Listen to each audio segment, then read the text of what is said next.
So the pirates of the 19th and 18th centuries did not fly the Jolly Roger. What about the Pirates Code?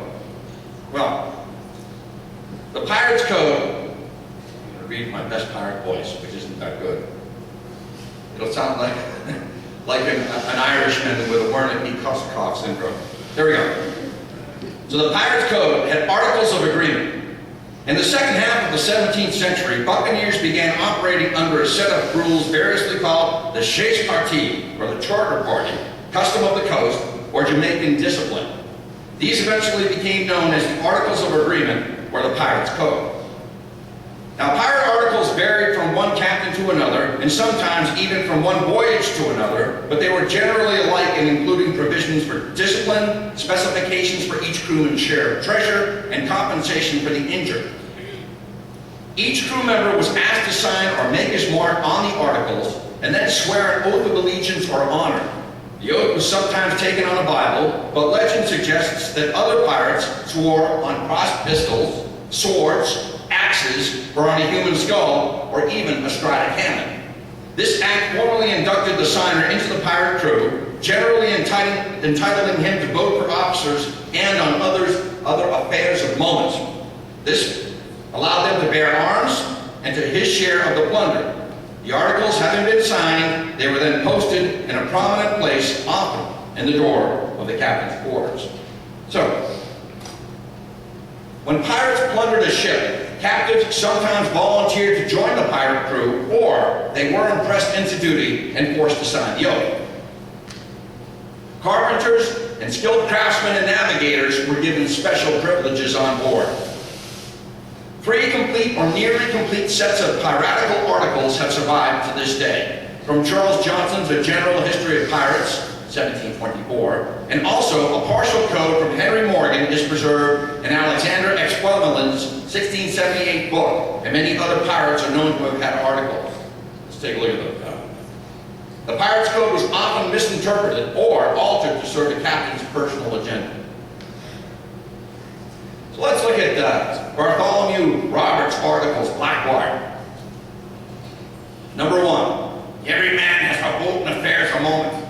Is equal title to the fresh provisions or strong liquors at any time seized, and may use them at pleasure, unless there's a scarcity. Every man to be called fairly in turn by list on board of prizes and their proper share, including a ship of clothes.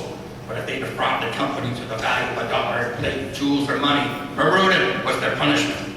If the robbery was only betwixt one another, they contented themselves with slitting the ears of those of him that was guilty, and set him on shore, not in an uninhabited place, but somewhere where he was sure to encounter hardships.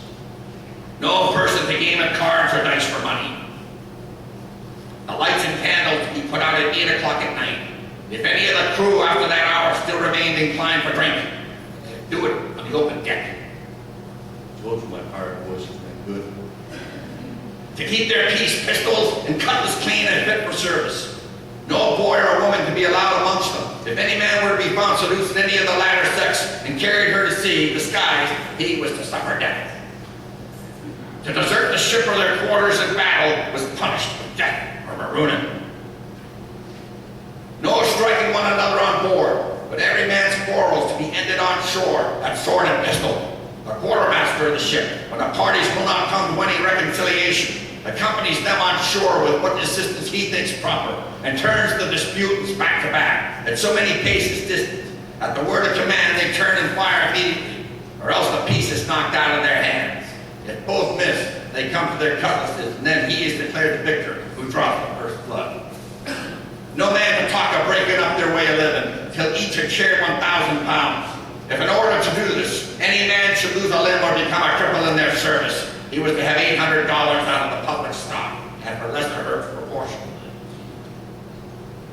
The captain and quartermaster received 2 shares of a prize. The master, boatswain, and gunner, 1 share and a half, and other officers 1 1/4. The musicians have the rest of the Sabbath day, but the other 6 days and nights, none without special day. And that was written by Blackwire and sworn to all aboard the ship The Fortune, formerly known as the Rover, in May of 1720. And I apologize for that horrific reading. Felt like I gargled the drain out there. Let's look at primordial piracy.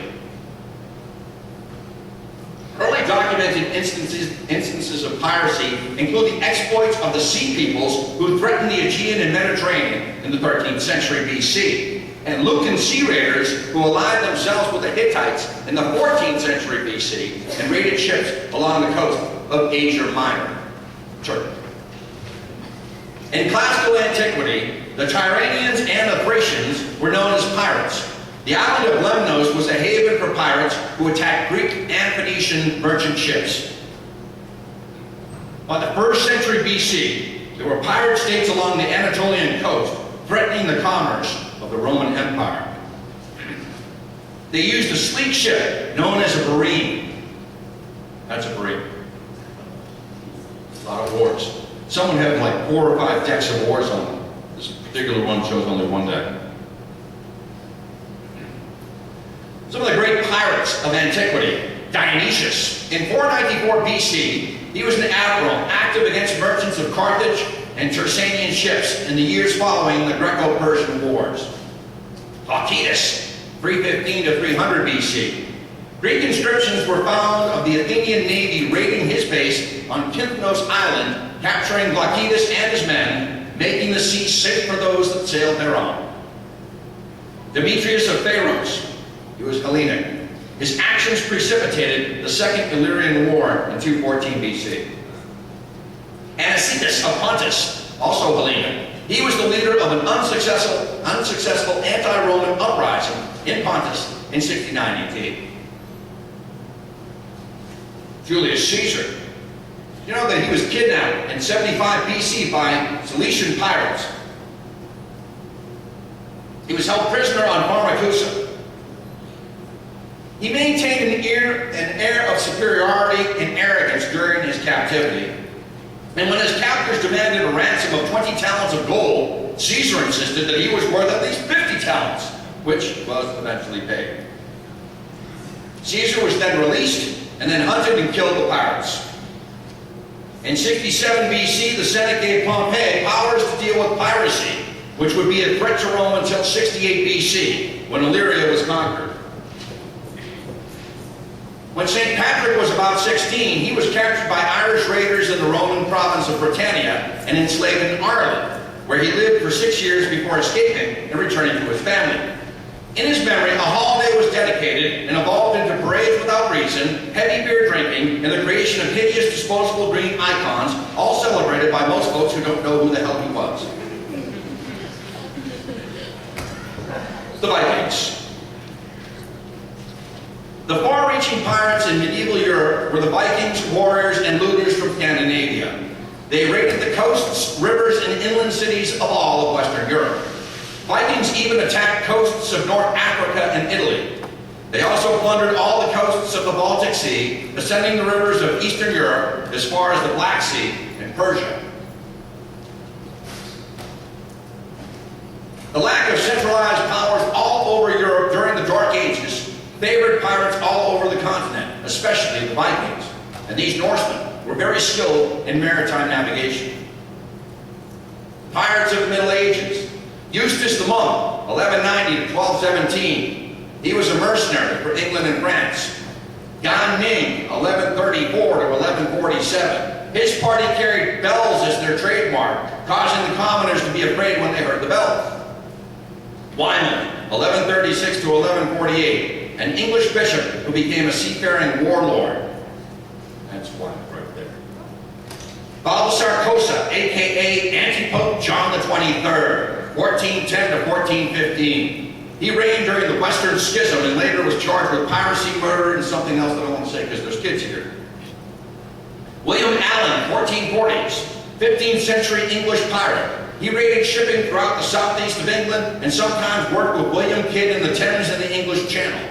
He operated freely without interference from authorities while under the protection of corrupt custom officials. James Alday, 1540s, a 16th century English navigator, explorer, and privateer. He participated in raids against the Spanish during the 1640s and is credited, along with Sebastian Cabot, as inventing the Barbary trade between England and Africa.